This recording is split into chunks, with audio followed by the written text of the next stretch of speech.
All right, I am here with Jessica Sawatski. How are you doing? I'm doing great. How are you? I'm doing well. Can you just tell the listeners a little bit about yourself? Sure. So, like you said, I'm Jessica Sawatski. I'm the PR manager at Visit Wichita.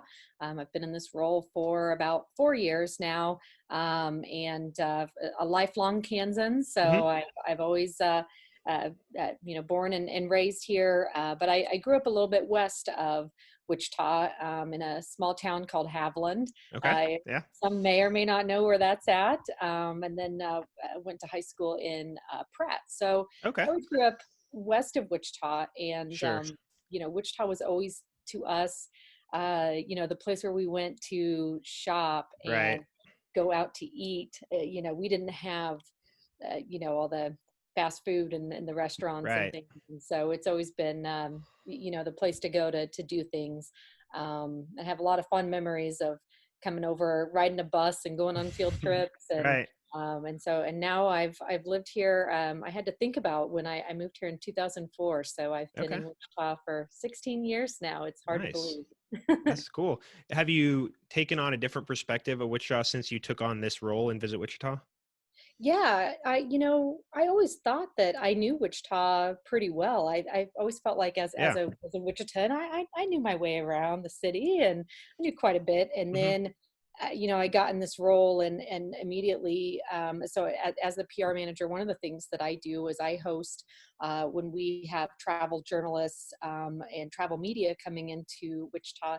I take them on tours, Okay. and host them and take them places based on what it is that they're going to be writing about. And so Sure. I immediately started going to places that I'd never been to Yeah. before, and that honestly I was a little embarrassed that I had never been to. One of those places was the Frank Lloyd Wright, the Allen House, Yeah. and I went on that first tour, and I was just hooked. I thought that was it was just it was an amazing, house. But the docents are so knowledgeable. You learn so much about, Wright and his career, and the Right. significance of the house we have here. And it's really amazing. You think, wow, this is something really, really unique that we have right here in our city. And I've since then I've been to other cities, and you go to and tour some of the other, homes, and you just see how special and unique that is. So Yeah.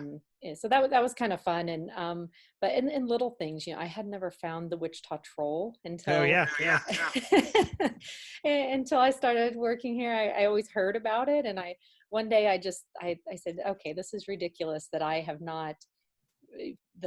found this troll. And so I go for walks a lot on my lunch breaks, and so I put my headphones in, and Hmm. I walked along the river, and just searched around, until I found it. And so it's just little things like that that it's kind of fun to, even if you think you've lived here, if you lived here a long time and you think you have seen it all, there's definitely lots that, is either worth revisiting if you haven't been in a while, or some places that it's always been on maybe your checklist, and Sure.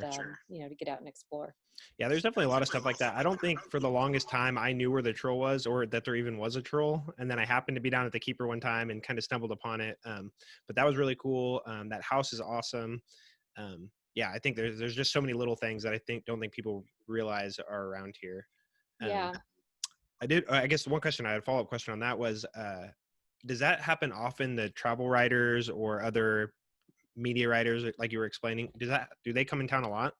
Yeah, yeah. Like I said, it was something kind of all new to me, that I hadn't, had experience with. I've graduated from K-State in, public relations, and so Hmm. I'd been in PR a long time. And but this was my first exposure to, travel media.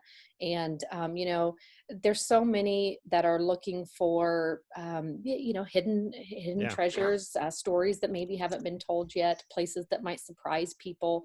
And we have a lot of really neat and interesting things, in this city. And sometimes it's a story that hasn't been, already told, Hmm. or it's one that maybe people aren't as familiar with. And so, and there's a lot that, I've kind of gotten connected with a group, of Midwest, travel journalists, and so they focus primarily on just talking about what makes the Midwest so special. And so yeah, I've between traditional journalists, ones that may write for AAA World or Hmm. Midwest Living, things like that. So you kind of have the traditional journalists, but then also just bloggers and social media influencers, ones that have followings of maybe they're a mom and or maybe it's a family and Hmm. they homeschool and they travel via RV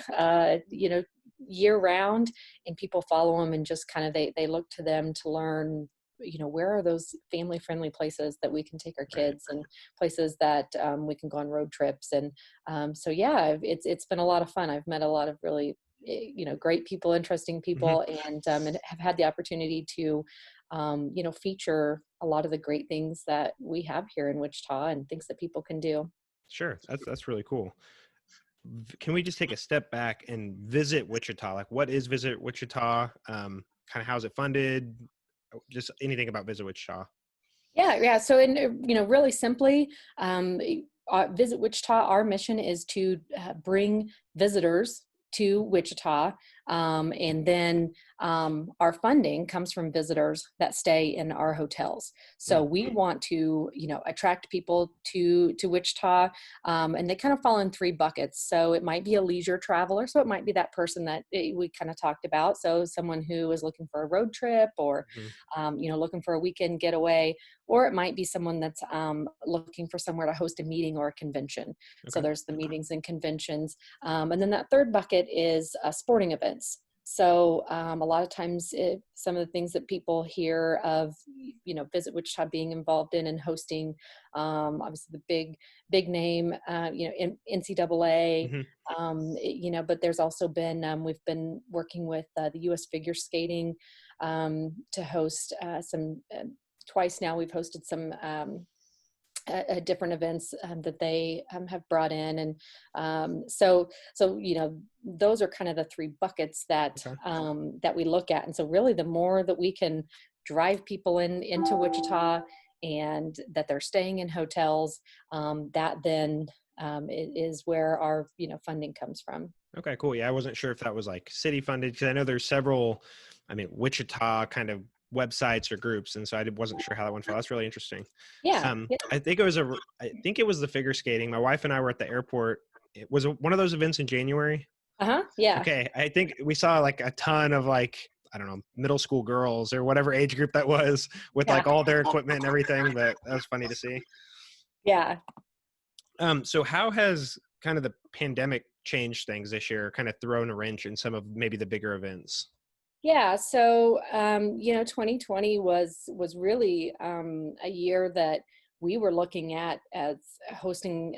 We had a really strong lineup of sporting events that we were set to host. Luckily, some of those Hmm. did go on. So, like you said, in January, the figure skating event was held, and that brought thousands of skaters to Wichita. So, as you can imagine, that was great. Right. Um, and then in February, we were able to host the ECHL, their All-Star game. So we did have, a couple of those big events happen early in the Hmm. year. And then, yeah, when, kind of those first cases of COVID, made their way to Wichita, um, obviously big events, was one of the first, you started to hear the cancellations, and definitely it's been tough. The hospitality industry was one of the first industries to feel that impact, and Hmm. be impacted, and it might be one of the last to recover. Right. Just knowing that big events are one of the last things that are going to come back. So and for us, that's the thing, sporting events, meetings and conventions, Yeah. those are the things that drive people to Wichita and into our hotels. So immediately we started to really, we just wanted to support local. Hmm. When all of that happened, we wanted to make sure that we were communicating to our partners, so that being, hotels, restaurants, attractions, museums. We just wanted to make sure we were communicating resources, that we were doing our part to communicate, by putting information on our website, Hmm. trying to keep things as up to date as possible. And as things started to, as those phases happen and things started to reopen, just trying to make sure that we were communicating that, on our website, and Hmm. trying to keep on top of events as they were Yeah. either canceled or postponed. And the good news is a lot of things were postponed. So,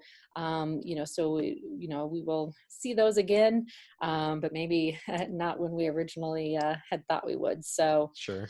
and that's kind of where we are now is, really we're just trying to make sure that anyone who is potentially coming to Wichita, that Hmm. they have that information and know what's kind of happening in Wichita, and what things are in place, and what they would need to know as a visitor, Right. in order to come here. Yeah. So their expectations are set and they're not missing out on something that may be closed right now that isn't normally. And yeah. Yeah, yeah. So one of the things you guys are doing right now, kind of making the best of the situation, and also just a kind of a big milestone, is the 150th birthday for Wichita, which is July 21st. Can you talk a little bit about that campaign you guys are running, with all the different things we can do around here? Yeah, that's been kind of a little bright spot in all of this. Like you said, it's been, it's been quite a year so far, and we started as we looked for ways to support local, and as things started to reopen, we kind of had seen a lot of the outdoor attractions, and then things kind of Hmm. opening in phases. We felt like, what can we do to kind of help people, to help drive people to the places that are open, and to local businesses, and to support them. And I don't know, we kind of landed on this thing. It was like, it's like a lot has been canceled this Yeah. year, and we're all kind of like, we're sick of hearing about what's canceled. And but one thing that hasn't been canceled is Wichita's birthday. And so no matter what happens, it's Wichita's still going to turn Yep. 150. And what can we do to just have some fun, and with that. And so what we ended up doing was, we created a list, or 150 ways that you can celebrate Wichita's birthday. And that's everything, from visiting local museums and attractions, drinking local beer, picking it up to Hmm. curbside, maybe revisiting some local shops, that or some that maybe you've never been to. And we just kept going and going and going until we had Hmm. 150 ways that you can get out. And really, it's all about exploring safely, Yeah. and reconnecting, and rediscovering maybe some of those things like that we had talked about earlier. Maybe it's been a long time since you've been to Cowtown, or the Wichita Art Museum, or I said, maybe some local shops. And so for us, it was that's how we can celebrate Wichita's birthday, and we can say, happy birthday to Wichita, is by supporting local, and just showing our local businesses love. Yeah. And just real quick, we'll plug the link, visitwichita.com/150, I believe, the Yes, number yep, that's 150. correct. Uh-huh. Yep. Yeah, and so you mentioned a couple, are ones that I have either gone to recently or I plan on. But I'd never actually like been to Cowtown. I'd been there for like Taco Fest and margaritas and mojitos and some of those events, but I'd never, unless I did it when I was younger, walk around and kind of see the gun show and everything. So my wife and I actually did that a couple days ago, and that was a really good time. It was cool to see, and it's a little hot, but it's the summertime, so what do you expect? But yeah, I plan on going to the art museum here in the next week or two, and then also the Ulrich Art Museum, which is kind of the outdoor one at Wichita State. I walked by that countless times while I was on campus at Wichita State, because I graduated from there. But I don't know if I ever intentionally like walked around and like viewed it as like an art museum. I was just like, oh, that's cool. There's some art over there on the wall. I never, so I'm excited to go kind of check that out as a, I don't know, just looking at art rather than just walking by something. Yeah, and I know a lot of things I love to be. I love to do a lot of things outdoors, and in fact, one of the ways that's on our website is the Great Plains Nature Center. Hmm. And so that was one that, again, I had been a long time ago, but hadn't been recently, and I was on a tour, and they showed us that you can purchase quarters, or you can you Mm-hmm. bring 50 cents with you, and you can purchase turtle food, and Oh, you can wow. take it out. And when you head out onto the trail Mm-hmm. out in front of the nature center, you take that turtle food out, and you can drop it in the water. And I've never seen, I mean, I'd been there before, but Yeah. I didn't know about that one little secret thing I to didn't know about do. that either. And you'll just see these turtles come in from it's like they know that the food's there, and you just see all these turtles start moving in the Mm-hmm. water. And I thought that is so much fun and so cool. And Yeah. so it's good to hear, yeah, that you're exploring some of those places that you hadn't been. And I'm like you, I had been I think we'd always go to the Halloween event at Cowtown. We Mm-hmm. would go to the, was it Hay Hooves, and Yeah, I'm now not I even can't sure. Yeah. think of the name, but we always liked going to that. And but yeah, it's kind of nice just to go when you can. The events are fun, but it's kind of fun to go and really learn. What I find is kind of fascinating is most buildings say where that house or whatever it is, Right. where it was originally located in Wichita. And you can just learn so much about the city and kind of its early origins, and a lot of the names that you hear, Yeah. then you learn where those names come from. And so it's that's one of my favorites, I would say, is kind of a hidden gem as well. Yeah, that's cool. It's kind of like the feeding the popcorn to the koi fish at the zoo or something. They all go nuts for it. And fun fact for the listeners and yourself, I guess, about 5.5 years ago now, my wife and I actually got engaged at the Great Plains Nature Center. So it's a Oh, little fun fact for the listeners. But yeah. um, yeah, so that's kind of all I had on Visit Wichita. Do you have anything else you'd like to touch on before we kind of go to the last couple questions? I don't think so. Yeah, so I just encourage everybody to go to visitwichita.com/150. We'll be promoting some of the different, again, places and events and different things we can go see, especially since who knows when the kind of the COVID pandemic stuff's going to move on. But a lot of this stuff is stuff you can mask up or just go out and go Mhm. outside and enjoy some of the stuff. So Yeah, there's a lot of outdoor things, listed on there. But like you said, heading out and throwing a mask, and there's a lot of, places are taking a lot of precautions. Whether it's, you get your tickets online in advance, and they yeah, have things, in order just to make it to where people can safely explore. sure. And I will plug also Mhm. our social media channels.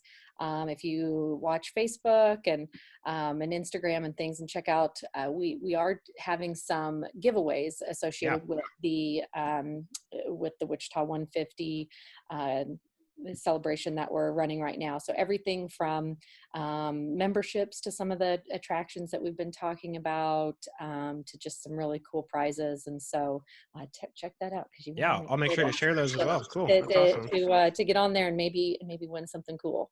Very cool. Yeah, we will definitely share all those. So these are some questions that I ask everybody these last 5 or 6 questions, but cherry pick them from some of my favorite podcasts. But what is something that you often recommend to people, whether that's a book or a podcast or a movie, anything like that? Yeah, well, you're a new parent, and Yep. so you'll start to to learn that sometimes keeping up with some of those things are a little bit difficult.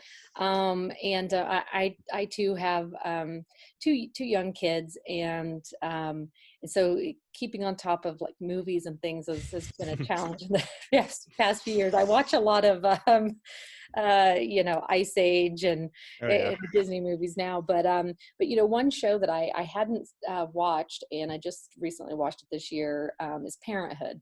Okay. And so whether you're a parent or not, it's all about family. And I really enjoyed it. And I was so sad when it ended. And I know it's not a new show, but Hmm. it's one that I really enjoyed. And so that was one that I thought, man, it kind of, I think it hits on about anything, Sure. whether you have kids or you don't, if you're a son or a daughter, or Hmm. anything. It's just to me, I thought it was really well done, and I enjoyed it. I laughed, I cried, Sure. uh, every episode. I have to check that out. I have not seen that, so that'll be Oh a yeah. good one to check out. Hmm. Do you have a favorite failure in any aspect of your life? I would say for me, one of the things that so I mentioned I have two little ones that are 3 and 5, but I also have a 20-year-old son, Okay. and which I had my about my freshman year of college. So if most people, when they give you advice on going to college, they probably wouldn't recommend that uh, that you have a baby in the first year that you're enrolled. And but for me, it was really a life changer. And I felt like my grades were pretty mediocre maybe before, and I had some people that kind of felt like, oh, like, how are you going to do this? I don't know if you're going to finish college, and Hmm. and uh, and so, but it really, for me, it provided focus and Yeah. kind of a purpose, and it just I ended up, really just digging into school and loved it, and graduated. And I remember being at Bramlage, and I think he was about 3 years old, and have taken the graduation photos with this Yeah. little guy on my side, and it was cool. So Sure. it's kind of one of those things. It's not exactly maybe the recommended way, but for me, it was definitely a positive.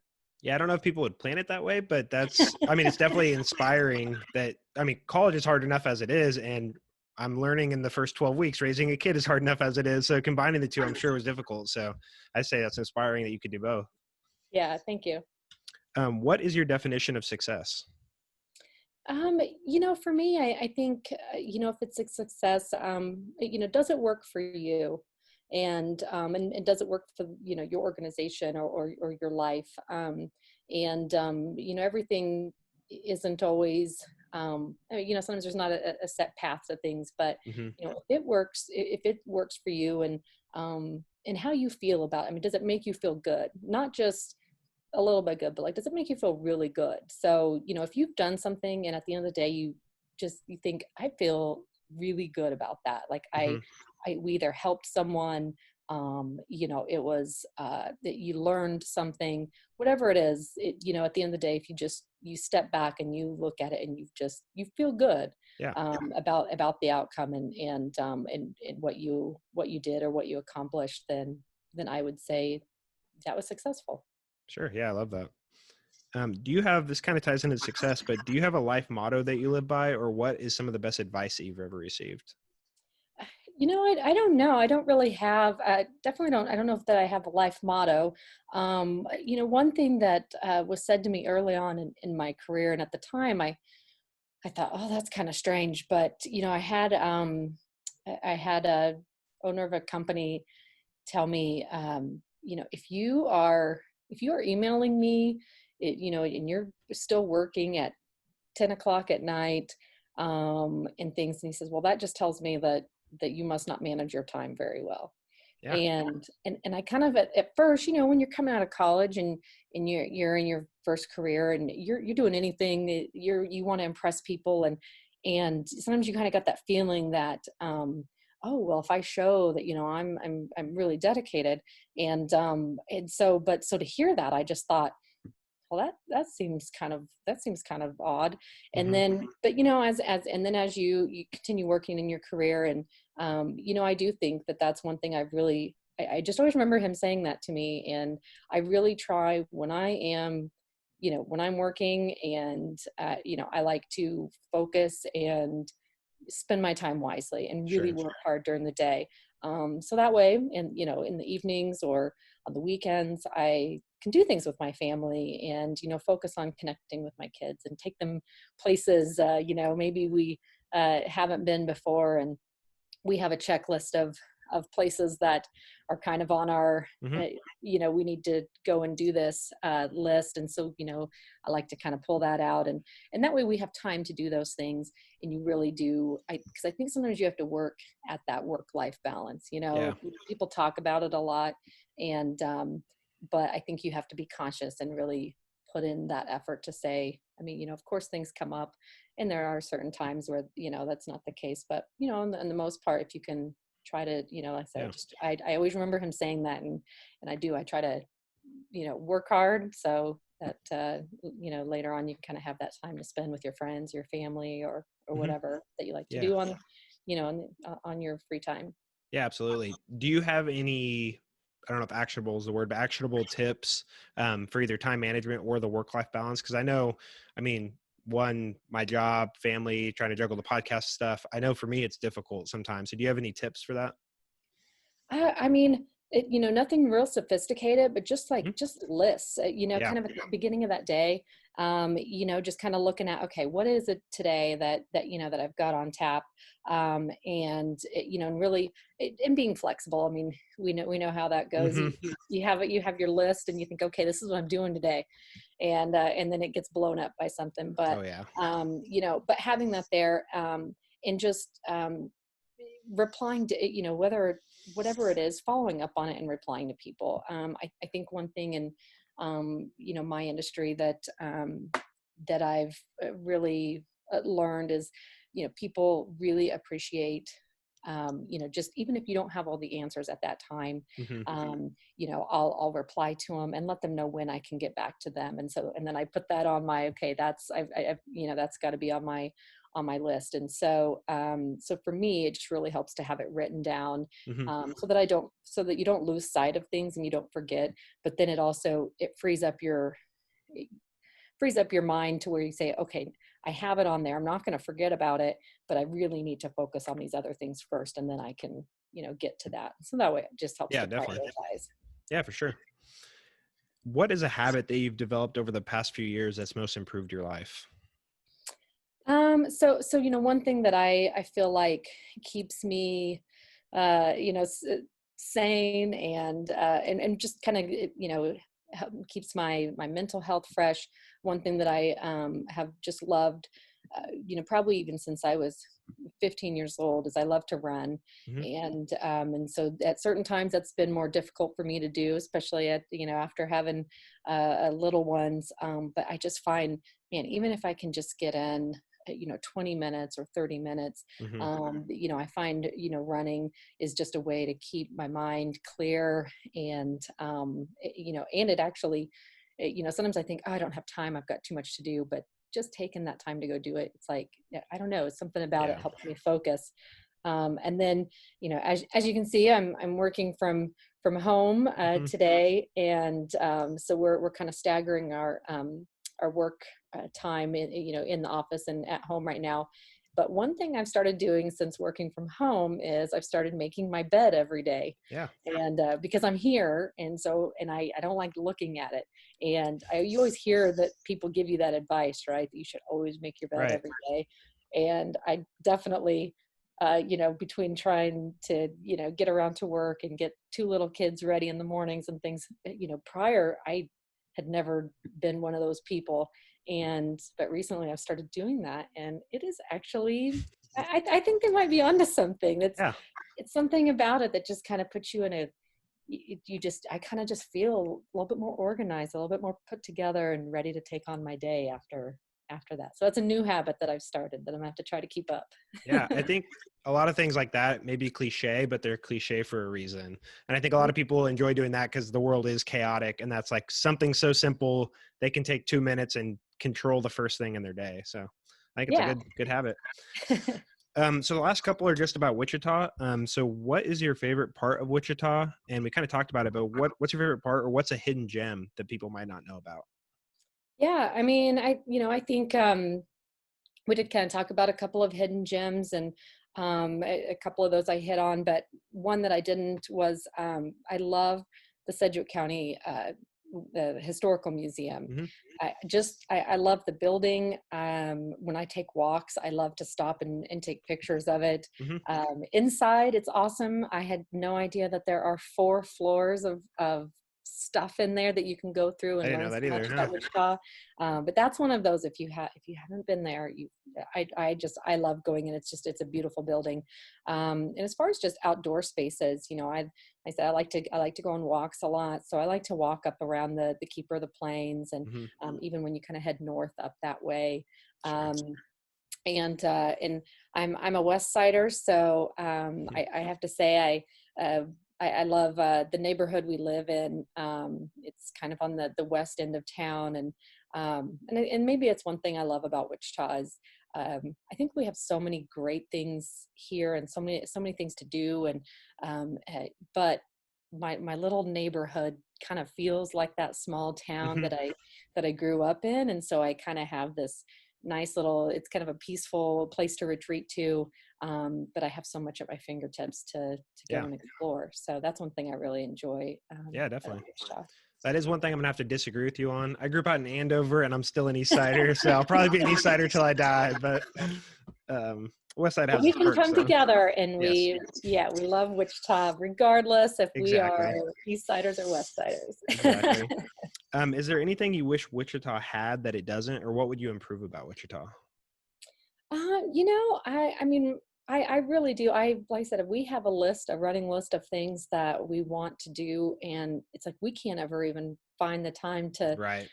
to get to that. And so I always joke, if people know me, they probably know that I'm always looking for more places that have breakfast burritos and that I can drive through and get a breakfast burrito. So if you're out there and you are thinking of putting in a place with breakfast burritos, you'll have one customer. So I definitely always joke that we need more breakfast burritos in Wichita. So, and I know there's tons of good places, Hmm. and but in my opinion, there can always be more. There can So. always be more. I think one of my favorites is I think there's another one somewhere else, but at Harry and Rock is Alejandro's. They have Oh yeah, delicious breakfast burritos. They're pretty cheap and they're big, so they're. somebody has told me about that, and I haven't tried that yet. Yeah, I So that's recommend one. that. It's a good one Yeah, to try. and I want to try the ones that I haven't tried them yet either at the Bernie's snack shop. Oh yeah. I've heard that they have kind of Okay. Yeah, I they, haven't I tried think that they either. have some there. So so that's one place that I haven't made it to yet that I want to Okay. get. Yeah. Any place that has breakfast burritos. Yeah, Yeah. definitely. I'm always open for suggestions. Add to the list. I'll take a poll on Instagram and see where people's favorite It, breakfast burrito places are. yeah. So just kind of the last question before we wrap it up, but what does Wichita mean to you? For me, Wichita, it means home. I mean, I didn't, this wasn't my hometown to begin with, but, for me, I mean, this is the 16 years I've been here, and it's definitely, I have family here, and no matter where we travel to or go, it always just feels good to be home. And so I think no matter where I'll go, I think I'll always probably be a big Wichita cheerleader, even if I don't live here. Say we ever move somewhere and, I'm talking to somebody, I'll probably drive someone crazy and start telling them 30 minutes worth of all these things that they need to go do in Wichita. And so for me, it's just a place that, whether I'm here for the long haul or not, it'll always be, a special place to me and be my home. Yeah, I love that. Jessica, thanks for coming on. I just wanted to kind of hear your story and talk about Visit Wichita and the birthday campaign. So I will link that up, visitwichita.com/150. And then I think it's just at Visit Wichita on all the social medias. Yep, Um, that's correct. Hmm. cool. Yeah, I'll link all that up. But we can probably do this periodically whenever you guys once things clear up a little bit and things get rolling again with some of the major events, we can do this again to keep people informed. So Yeah, that sounds great. It was really nice talking with you. And yeah, thanks for sharing all the information and getting out and exploring Wichita. for sure. Thanks, Jessica. Have a good one. All right, thanks.